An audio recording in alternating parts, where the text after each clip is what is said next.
10 కోట్ల రూపాయలు అనే పాయింట్ ఆఫ్ వ్యూలో తన పాయింట్ ఆఫ్ వ్యూలో పెట్టలేదండి.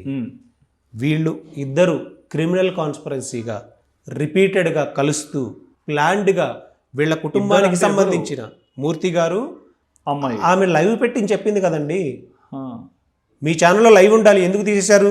గౌతమి గారికి భయపడ్డారా లేదా మీ ఫ్రెండ్ అని తీసేశారా? క్లెయిమ్ లేదు సార్. అంటే తను కొంచెం ఇన్కన్వీనియంట్ అనుకున్నారు, ఎందుకు అని నోటీస్ కూడా ఒకటి పంపించారు, కొంచెం తీసేయండి ఇది సెట్ కాదు, కొన్ని డిఫరెంట్ అలిగేషన్స్ అంటే సరే విత్ డ్యూ రెస్పెక్ట్ అని. డిఫరెంట్ ఎలిగేషన్స్ కాదండి, ఆ లైవ్లో ఆమె మాట్లాడుతూ మీ అమ్మలని, మీ అక్కలని, మీ చెల్లెళ్ళని వాడి దగ్గరికి పంపండిరా అని మాట్లాడింది. ఇది ఆమెకున్న సంస్కారం. ఇప్పటికీ మేము గౌతమి చౌదరి గారు అనే మాట్లాడుతున్నాం. ఆమెకున్న సంస్కారం అది. ఒక చిన్న పాపని ఆ పాప గురించి మాట్లాడుతూ, అంటే మీరు మీడియా ముందుకు వచ్చేసేసి 45 రోజులు నాన్ స్టాప్గా ఒక కుటుంబాన్ని తీవ్రవాదుల్లాగా, ఒక కుటుంబాన్ని డ్రగ్గిస్టులాగా, ఆ కుటుంబంలో ఉన్న మహిళల్ని, సంబంధం లేనటువంటి మహిళల్ని వాళ్ళ ఫోటోలు వేసి నానా రభస చేసిన తర్వాత ఒక్కసారి వాళ్ళు మాట్లాడితే తీసుకోలేని పరిస్థితిలో ఉన్నారా?